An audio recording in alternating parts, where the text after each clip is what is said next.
सभी लोग। जैसा कि मैंने आप लोगों से बोला हुआ था कि जो फैक्ट की क्लास है वो मैं आपको आज ही डाल दूंगा। लगभग देखो, मैं का जो फैक्ट है ना उन्हें दो पार्ट में करके डालूंगा, क्योंकि कभी कभी क्या रहता है जैसे बहुत ज्यादा है, यानी 40-50 फैक्ट हो जाते हैं तो वो याद नहीं होगा। तो मैं कोशिश करूंगा एक उसमें बहुत से बहुत 10-12 मिनट की क्लास में ज्यादा से ज्यादा आपको 15-20 फैक्ट ही प्रोवाइड कराऊंगा। थोड़ा बहुत ज्यादा हो जाए 25-30 तो उससे ज्यादा नहीं लूंगा। मैं कोशिश करूंगा इसे दो पार्ट में जो फैक्ट वाली क्लासेस है इसकी वो खत्म कर दूंगा आप। तो आपको इस क्लासेस को अच्छे से देखना। चलिए बात करते हैं फैक्ट के बारे में। नाम की अगर इसके बात करें तो इसे टाइगर स्टेट के नाम से जाना जाता है। अब आप लोग पूछेंगे भैया ऐसे क्यों, टाइगर स्टेट के नाम से क्यों जाना जाता है? तो देखो यहाँ पे क्या है, जो टाइगर की संख्या है ना अदर स्टेट के कंपैरिजन में ज्यादा है, यानी 526 या 527 कुछ है, तो मतलब ज्यादा है अदर स्टेट की तुलना में, इसलिए इसे टाइगर स्टेट बोला जाता है। बात करें सोया स्टेट की, तो सोया स्टेट इसलिए बोला जाता है क्योंकि ऑल ओवर इंडिया में जो सोयाबीन का उत्पादन है उसमें अग्रणी राज्य अगर कोई है तो वो है मध्य प्रदेश, इसीलिए इसे सोया स्टेट के नाम से भी जाना जाता है। बात करें सेंट्रल इंडिया की, इसे सेंट्रल इंडिया क्यों कहा जाता है? इसे सेंट्रल इंडिया इसलिए कहा जाता है क्योंकि ये इंडिया के केंद्र में स्थित है। जैसा कि मैंने आपको अपनी प्रीवियस क्लास में बताया हुआ था कि सेंट्रल मतलब ये बिल्कुल सेंटर में स्थित है इंडिया के, इसीलिए इसे सेंट्रल इंडिया के नाम से भी जाना जाता है। हार्ट स्टेट भी इसे कहा जाता है, जो कि मैंने आपको पहले ही बता दिया था, जो कि मैंने आपको पहले ही बताया हुआ है कि इसे हार्ट स्टेट क्यों कहा जाता है। जस्ट मिनट लग रहा है मार्कर।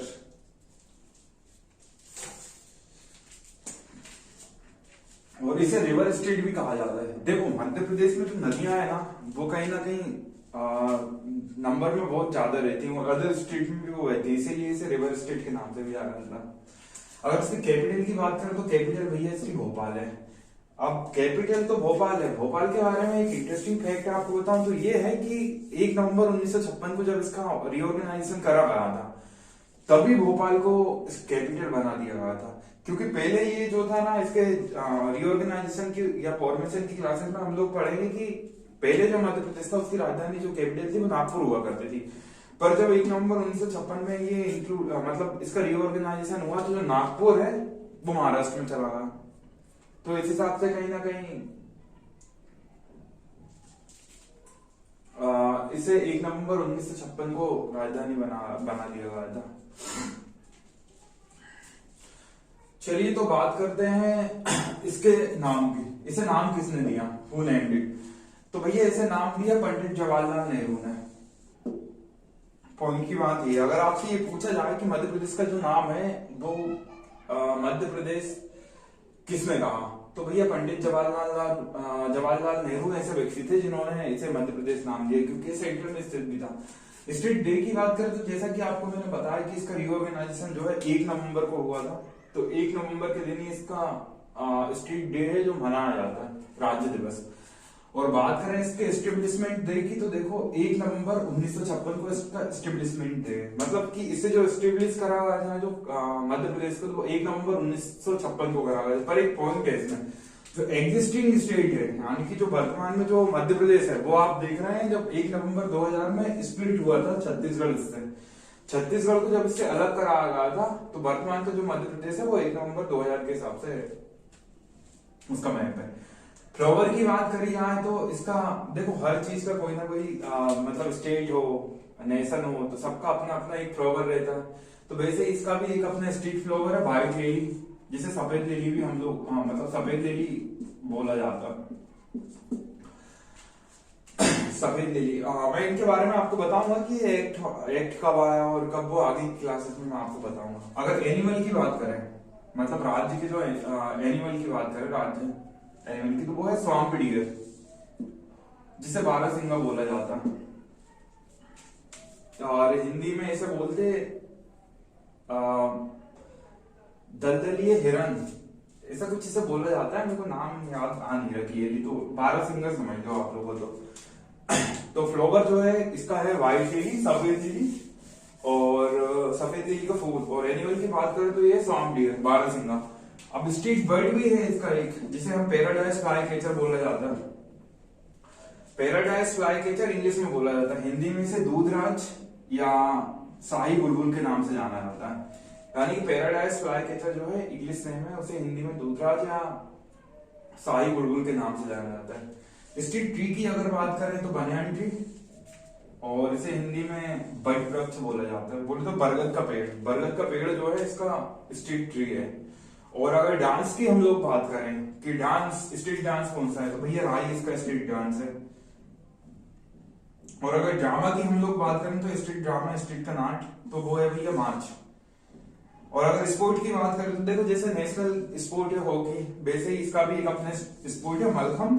ये एक तरीके का स्पोर्ट होता है जिसपे कुछ पर्सन जो रहते हैं खंबे के ऊपर मतलब कुछ एक्टिविटीज करते हैं, वो तो वही जाना है।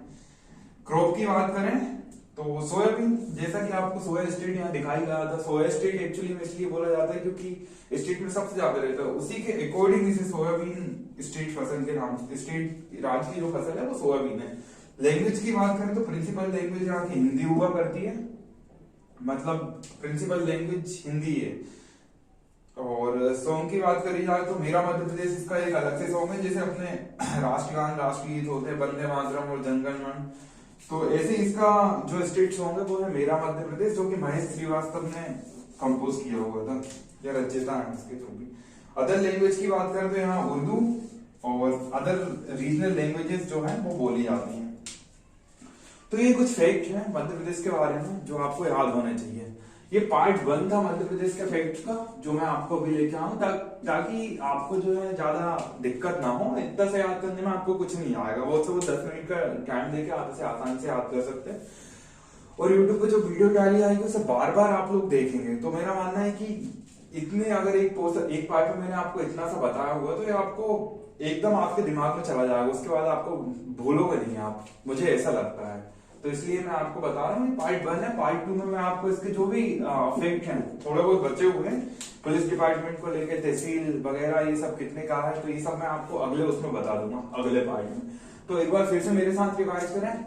इसे टाइगर स्टेट के नाम से, सोया स्टेट के नाम से, सेंट्रल इंडिया के नाम से, हार्ट स्टेट के नाम से, रिवर स्टेट के नाम से भी जाना जाता है। इनकी वजह मैंने आपको बता दी। टाइगर यहाँ पे 526 है, 527 जो भी है, मतलब ज्यादा है अदर स्टेट के कंपेयर। सोयाबीन का उत्पादन में अग्रणी राज्य, सेंट्रल में स्थित है सेंट्रल इंडिया, हार्ट में मतलब सेंट्रल में स्थित है, इसीलिए हार्ट ऑफ स्टेट भी बोला जाता है। और रिवर्स की बात करें तो नंबर में ज्यादा रिवर निकलती है जो कि अदर स्टेट में जाती है, इसे रिवर स्टेट भी बोला जाता है। कैपिटल जो है भोपाल है, जो कि 1 नवंबर 1956 को फॉर्मेशन के साथ ही बनाई गई थी। और इसे जो नाम दिया था वो पंडित जवाहरलाल नेहरू ने दिया हुआ था। स्टेट डे की बात करें तो 1 नवंबर जो फॉर्मेशन डे रहता है वो स्टेट डे रहता है। तो स्टेट डे की बात करें तो 1 नवंबर।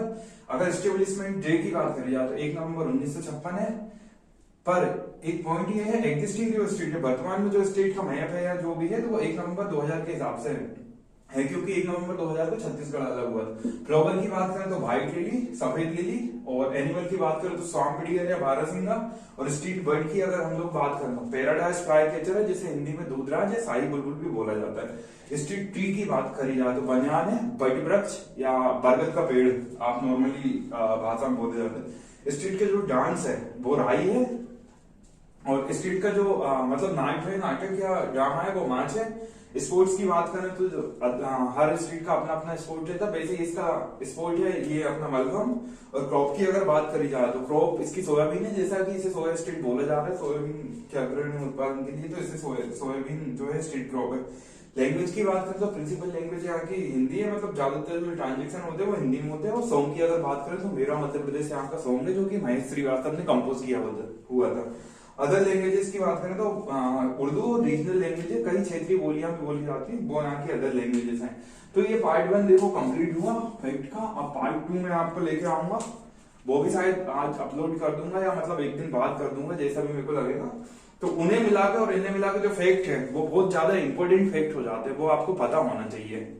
जिस स्टेट की आप तैयारी कर रहे हैं, चाहे एमपीपीएससी के तैयारी कर रहे हैं, एमपी के अदर एग्जाम के, वो कहीं ना कहीं आपको पूछेंगे। तो मैं कोशिश करूंगा जितना मेरे को आता है मैं आपको बताऊंगा। तो ये पार्ट 1 यहाँ पे कंप्लीट हो जाता है। Thank you.